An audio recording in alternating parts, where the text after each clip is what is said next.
Goldberg.com. Weekdays with Bernie segment tonight. We have lots to talk about with the purveyor of BernardGoldberg.com, who joins us from Miami. So, there's a lot of stuff here about the gay marriage debate, number one, the press intrusion in this, and, of course, the Bible-thumping deals. How do you see it? Right. Well, let's take two of those issues. First, the Bible thumping. I agree with you 100% in your analysis on that subject, 100%.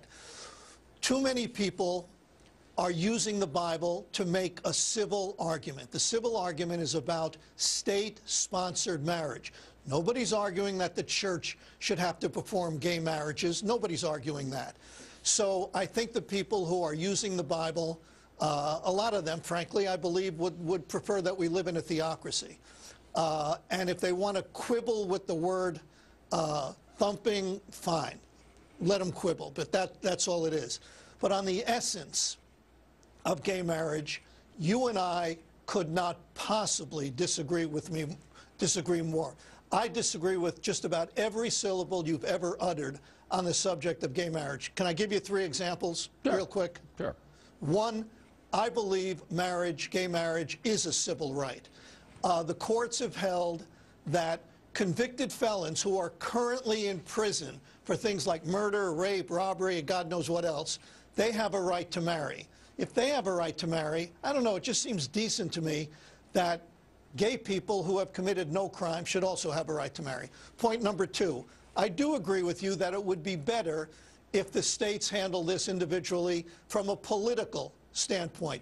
But we can't leave everything to the will of the people. Some things cannot be left to the will of the people, because the people who elected George Wallace governor of Alabama repeatedly in the early 1960s, if we ask them, do you think your children should go to school with black children? Do you think black people should be able to drink out of the same water fountain as white people? Do you think black people should marry white?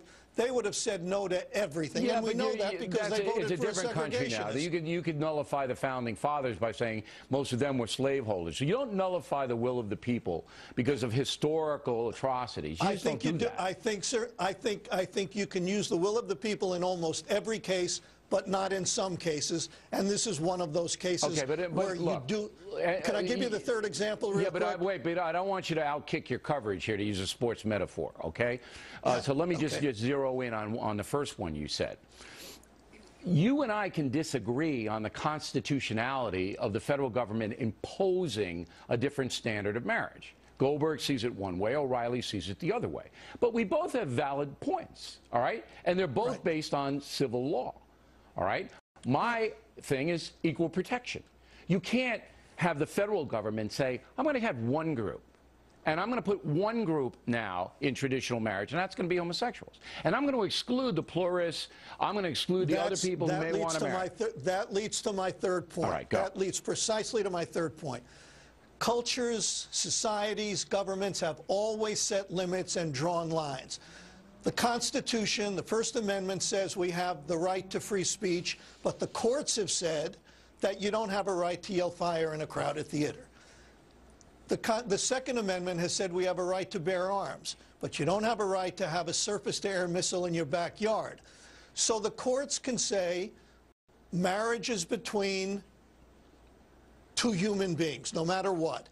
And why two? If there ever is a growing consensus that Lenny should be able to marry a goat or for polygamy, then we can have that discussion. So a growing consensus is what we base our constitutional decisions on? No, I think your argument about Lenny wanting to marry a goat. That's not my argument. So my argument is that you can't select one group to change a standard that has been in place for thousands of years because you exclude others. Agree, all right, everybody's got it. You do agree that we always draw lines. Everybody's got it. Now, I respect your point of view. You respect my point of view, and we'll see how it comes down. Now, the point I made to Miss Megan was that the criticism about the thumping the Bible is power-based. She thought it was personal. It's not personal. All right, if I wasn't successful in what I do, nobody would care what I said. This is about both the left-wing and the right-wing ideologues trying to diminish the power of this program, the power of this network. All right, that's what it's about, and people should be very clear on that. No, the right wing and the left wing are different in this sense. I know exactly why the right wing ideologues no offense, Bill, but I know why they don't like you. Because you're not an ideologue. Because you're not reliably conservative. Because on some issues, and I think you and I are very much alike in this area, on many issues, you're either conservative or traditional, whatever word you want to use. I'm conservative on most issues.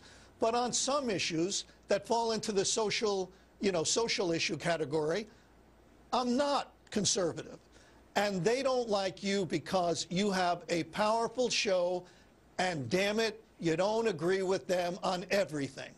They see you as a kind of traitor. Well, you know what? Screw them. Don't worry about it. I don't worry about it. I'm serious. Believe me, I don't worry about it. But what I worry about is traditional Americans, about 20–25% of them, who have no clue about how to win the argument. And that is really... I hope they don't win. Go ahead. I hope they don't win the argument. I hope they don't win the argument. Well, you want them to win the argument on many issues, just on this issue you don't. But I want traditional Americans to put forth their best, most effective argument, because you know how many millions of babies are going to be saved? Because they did it the right way in the abortion, and they are doing it the right way? You know how many millions of babies are going to be saved by that? The greater good should be served in this country. Bernie Goldberg.